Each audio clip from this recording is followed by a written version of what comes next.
سڵاو بینەرانی خۆشەویست ئەم کاتە و هەموو کاتێکتان باش. من محەممەد جەلیلم، بەرنامەیەکی نوێی دەنجی خەڵک لە شاشە جوانەکەی کەناڵی بادینیانەوە پێشکەشتان دەکەم. لە بەرنامەی ئەم جاری دەنجی خەڵک باز لە حاڵەتەکانی کوشتن و خۆ کوشتن دەکەین لە قەزای بەردەڕاش کە نزیکەی 3 مانگ دەبێ چار حاڵەتی کوشتن و خۆ کوشتن لە سنووری قەزای بەردەڕەشتەوە مارکراوە. با بزانین هۆکارەکانی بەرزبوونەوەی حاڵەتەکانی کوشتن و خۆ کوشتن چییە لەم قەزایە. لەگەڵ هاوڵاتیانی ئەم قەزایە گفتوگۆ دەکەین و ڕابوچوونی هاوڵاتیان بۆ هێوە دەگوازنەوە. فەرموون بینەرمان بن.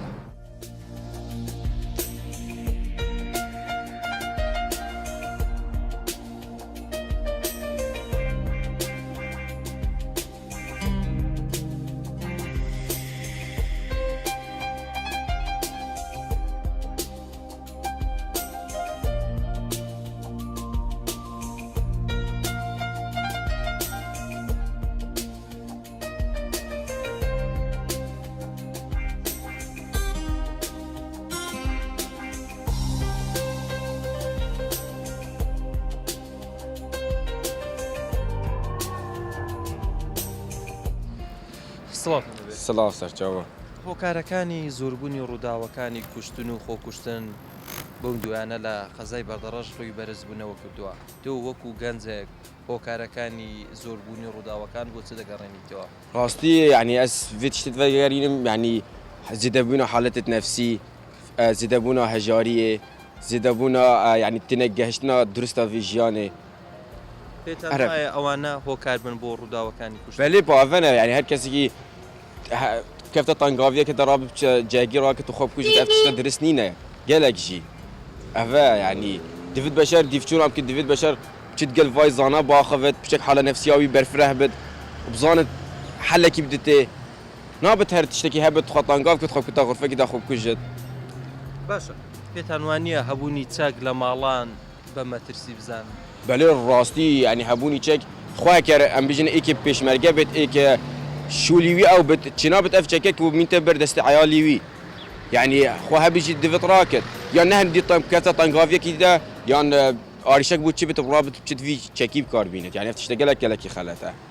باش زۆر جار دەگوترێت کاتێک مناڵەکانمان پێویستیان بە دیاری بچی یاخود داوای شتێکی لە باکۆکانیان بکەن دەڵێن دەچن دیارێکی چەکی مناڵانەی پێیان دەدرێت. ڕاستە کاریگەری ناکە ئەو مناڵە کاتێک گەورە دەبێت belê rastî سەرداهاتووی کچەکان. belê rastî tesîreka mezin a hey ser civakê ev e. Yani vî gavê mindalek demê biçit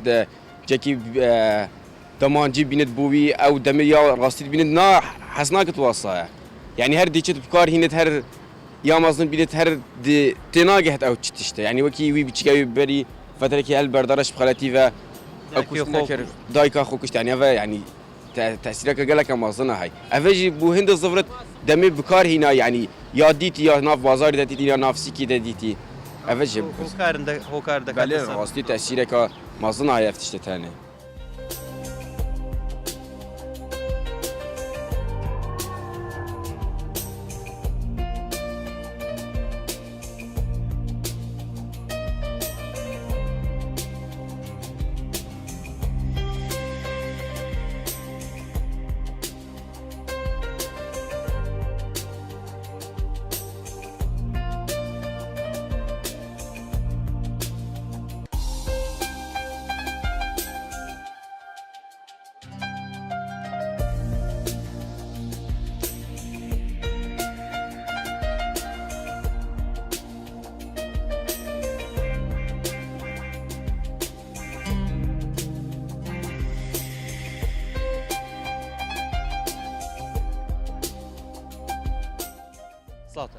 ڕێزی برام سەرچاوم باشی. هۆکارەکانی زۆربوونی حاڵەتەکانی کوشتن لە بەردەڕاش بۆ چ دەگەڕێتەوە؟ بەخوای ئەوە تشت بێ ئیهمالیە. دووەم تشتە یعنی گەورەی و تشتێەوە اعتراف بە گەورەی ناکرێت و لەسەرەوەی هەبوونی چەک لە مال ئێستا دژمنە چەک دژمنە لە مال بیتن. ئارێ وەڵڵا ئەنی کاریگەری دەکاتە سەر کۆمەڵگا هەبوونی چەک فعلەن وەیە کۆمەلگا ئەگە چەک یعنی لە ئەوەی نەبیتن لە مال نەتبیتن ئەو پەیوەناسییان لە چەیش بگەڕیان بچەوە بکاتن بەس ئێستا قەناعەت نییە ئەوە نییە چەش نەبیتن بەغێر تشتەوەیەوە دەکاتن. ئێستا وێ ڕۆژە حالەتەشانی نا ئێرە بە گوریسی خۆیەوە کردبوو چەک هەبی نەبی ینی منەتی بە چەک نییە چەقۆ هەیە ئەوە هەیە باشە پێتاوانیە خراپی ڕەوشی دارایی وان لانی نەبوونی بژێوی ژیانیان و موچەکانیان بەڵێ کۆمەڵە کێشە گرفتیکە هەیەیان بێ ئەمانە هۆکار بن بۆەوەی هانا ببند بۆ خۆکوشتن وایە ئەگە نێبی نەبینی هەموو تشت پێ دەکات خۆ دەکوژی خۆ دەکەی خۆوە دەکە هەموو تشتێک پێ دەکات نەبینی ینی ئەگە تو نەتبوو ئەگەری هەیە خۆ بکوژی ئەگەری هەیە تشتی گەورەتر بکەی یان تشی کێشە گرفتی ئەوە گەورەت دەکاتن باش هۆکاری بە ئاسانی خەڵک دەتوانی چەک بەدەست بکەوێ ئەمە شۆکار نابتە بۆ ئەوەی حاڵەتەکان زیاد بێت آخر حالەت زیاد دەبی بە چەک بەس بەبێ چەی حالەتانە هەر دەبیتن خەڵکەکە ئەو کەسەکە بڕیاری داوە بیکە هەر دەیکاتن ئەو چ بە ئەوەی بکات چ بە چەقۆی بکاتن چ خۆی ئەحدام کاتن ئێستا کاریگەری ئەحدامەکەی تقریبا زۆرتر بێت لە چەک و تشتیوها ئارێ وەڵڵا لە بەدەڕەشەوە ڕووی لە بەرزبوونە کردو زێدەی کردووەڵە لە هەموو جیانیشە لە کوردستانش بەعام هەیە بەس لە بەردەرەشی پەیدا بوو پێشترەوە ئیشە نەبوو لە بەردەرەش نەدەکرا بەس هێشتا لێرەش پەیدا بیە ئارێ وەڵڵا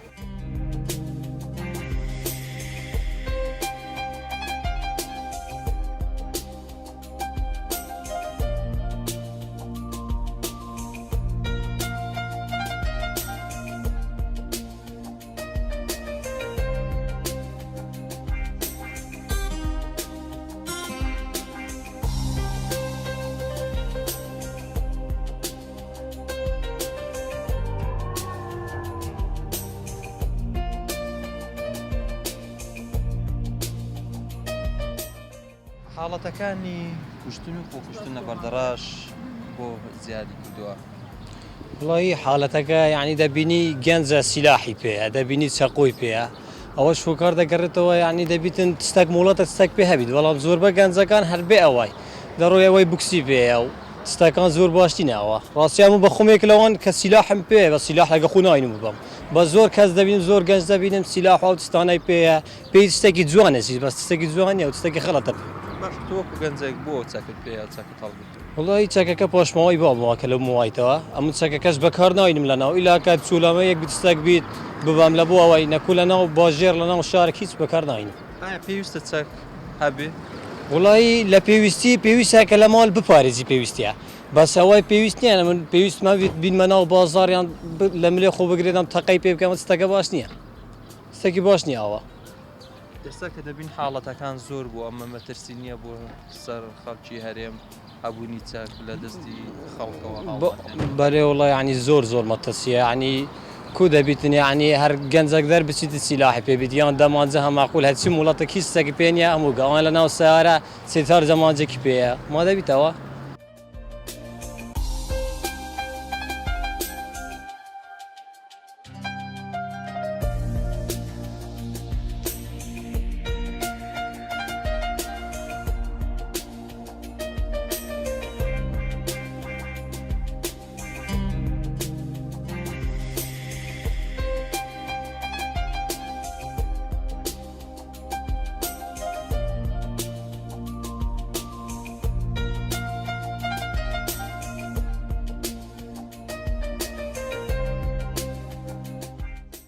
زۆربوونی حاڵەتەکانی کوشتن و خۆکوشتن لە سنووری خەزای بەردەڕاش ڕووی لە بەرزبوونەوە کردووە لە ماوەی 2 مانگدا نزیکەی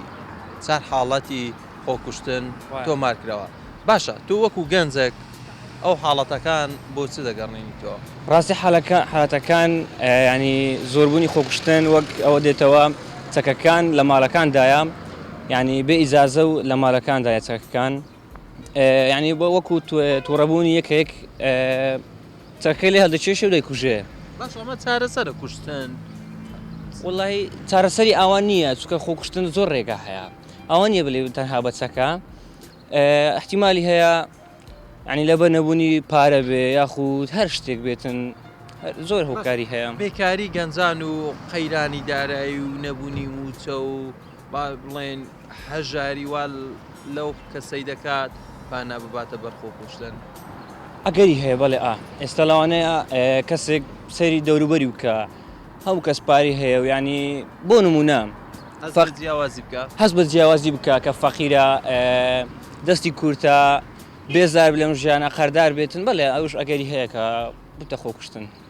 بەڵێ باشە پێتان وانە هەبوونی چەک لە ماڵان هۆکاری سەرێکی ئەو حاڵەتانەیە بەڵێ. کە ڕۆژانە ڕووی لە بەرز بنەوە کردووە بەڵێ بە دنیاییەوە هەبوونی چێکەکان لە ماڵدا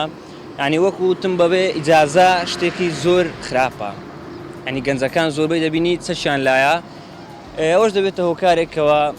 خۆکوشتن ینی خۆکوشتن و کوشتنی کەسانی تریش زیاد بێتن ینی کەسەکە لەوانەیە تووڕە بێتن دەیکوژێ و بەڵام دوای پەشیمان دەبتەوە پەشیمان بوونیش چ ناکاتن باشە زۆر زیاد دەبینرێت دەڵێن کاتێککە منداڵێکی بچووکە چەکێکی بە دیاری پێدەدرێکە چەکێکی منداڵانە دوای ئەوەی هەز ناکە ئەو دایک و باوکە کاتێک گەورە دەبی هەمان ویستی ئەو چەکەی دەبێت کە چەکشی ڕاستەقینی هەڵبگرێ وایە مثلەن ئێستا هەندێک دایک و باب چەک بۆ منداڵەکانیان دەکرێتن یاخود ینی چەشی هەر بەقەستی ینی نەک چەکی ڕاستی و یاری منداڵان یالی منداڵان بەڵێن ئەو کوڕە دواتر کە گەورە بێت هەر حەز لە چەکە کە گەورە بێت داوای چەک دەکا و احتیمالی هەیە چەک بەدزی بکڕێ بەدزی دایک و بابی کە چەکەکەشی کڕی ینی شتێکی پێ ئاساییە چکە لە بچووکیەوە چەکی هەبووە چەکی یاری کە گەورەش بوو ینی پێش تەشی احتیاری ئەو چەکەی هەیە و احتیمالی هەیە بێتە هۆکاری کوشتن چکە هەر وەک یاریەکە لای کە گەورە بوو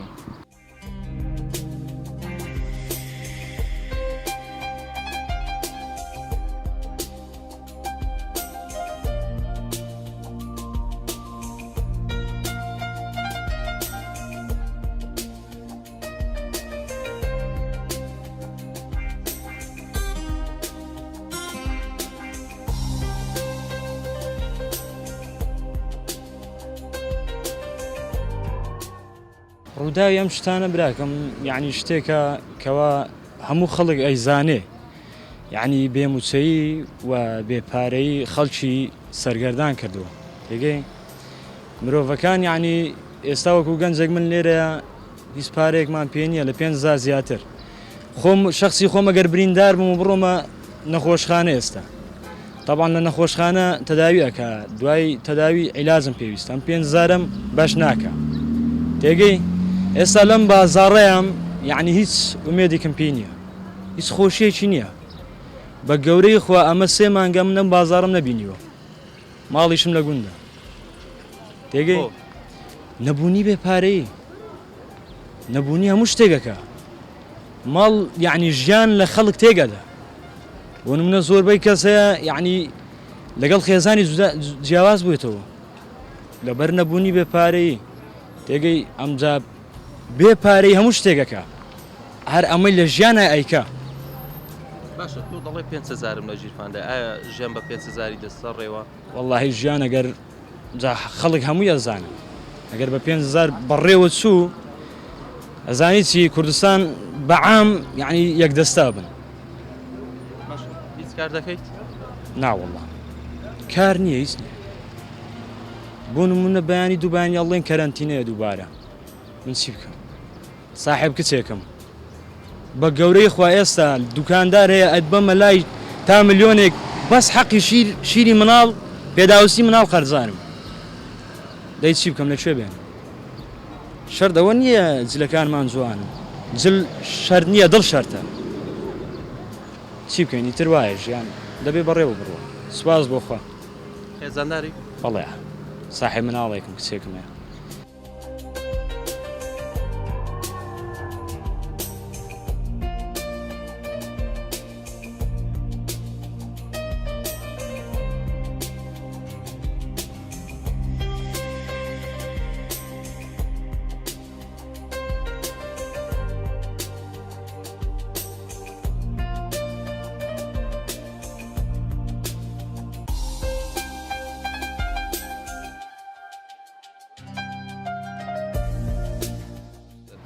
ئەگەر سەرێکی خۆکوشتنەوە هەمەی جەهێلە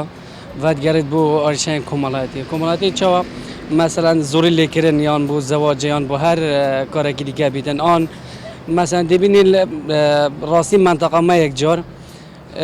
دەبینی مۆڵ نییە مەسەلەن 3-4 سلاح لێ نەبن ینی هەڤەش ئەگەرێکی ینی کو مەسەلەن مۆڵ یان هەر جایەکێ زەخت لە بێتەکردن یان وەکی بێژین و کە تۆڕێت کۆمەڵاتیت فەیسبووکێ زەختەکە هەر کێم لە بێتەکردن ئەو بیتە ئەگەری خۆکشتنەوە خۆ پێتان وایە هەبوونی چەک لە ماڵ بە مەترسی بی بۆ سەرژانی ئەندامانی خێزان و سەر ئەندامانی کۆمەڵگا مەترسیە هەرێ مازن هەبینەوە چەکێل ماڵێ ئەگەر سەرەکی چەکیش نەبن ماڵێ بەس ئەگەر زەختێک ماڵێ ئەگەرن کۆمەڵایەتی مەسەرەن ماڵێ هەل مشکلێک سەرەوی بێتن ئەو دەبێتە ئیجاب چ خوخنکاندنی بیتن یان هەر ئەگەرێکی بیتن نەک بەس چەکە بەس چەک ئەگەری سەرەکی مەسەرەن ئاسانکاریەکی زۆر کردن بۆ خۆکشتنێ بەڵێ بۆ ئەگەری کۆمەڵایەتی ئەس بمە گەلێک ji çekê خراپترن و مەترسیترن بۆ سەر هەمی زۆرگێتەوە بەڵێ نزیکەی 3 مانگ دەبێت 4 ڕووداوی خۆکوشتن و کوشتن لە قەزای بەردەڕەش تۆمار کراوە پێتانوانیە ڕووداوەکان لە قەزای بەردەڕەش ڕووی لە بەرز بوونەوە کردووە بەڵێ و نوکەیە جحرێت ما ئەگەر سەرەکی بێکۆری و بێکۆری وەل مرۆڤ کات مرۆڤ هادی ڕینتە خۆرێ و دەساکەتە شۆڵ نابی دەساکەتە دەوروبەری خوا بە شۆڵ کات ئەوێ شۆڵ ناکات نفسیان مرتاح نابیتن و شەیطانی شۆن دەتن بۆ خۆکشتنێ و رب العالمین نهی الخۆکشتنێ کرێ و يعني الدنيا بن دنيا خوش الخنابات إذا دخل همي كسات كان تجارة أيدي خنابنا بكشنة وتجارة بشولنا كان مرفت بيا الصبر من الرحمن أصعب من الشيطان مرفت بيا تجارة هزرا خوكشنة أبد نكاتن چونكي اگر مروف دائما راستی خلق منو کدی أيدي إسلامي ناتشید اگر مروف چتی رکا إسلامي بگریتن تجارة هزرن شولن خراب أبد نكاتن هەموو جار دەڵێ هەموو کێشێک چارەسەری حەڵکردنە با بڵێن چارەسەرکردنە پێتاوانیە کێشەکان ئەگەر هەرچەندە گەورەش بی چارەسەری بووە هەر هەیە خودت چارەسەری بۆ هەیە بەس بە نوکەش دەساکە ئەگەرێن کۆمەڵایەتی ڕاستی يعني مثلا دوري برينتا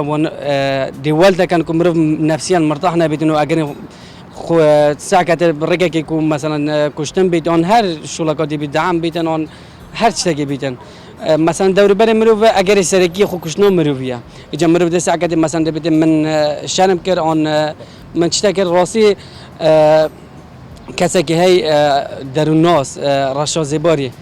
التور كماليتك كان زور بلابان يعني حكومات تبيا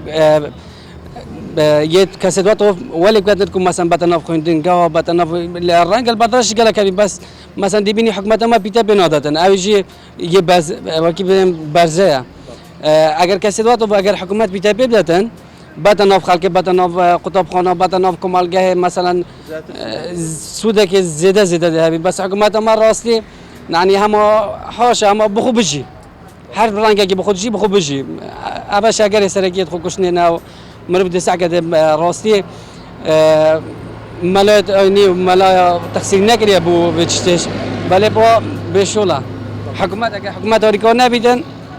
بشولا نه ملاشین چیپ کن نه کسی که در الناس بیدن روشنبیر بیدن نشه چیپ کردن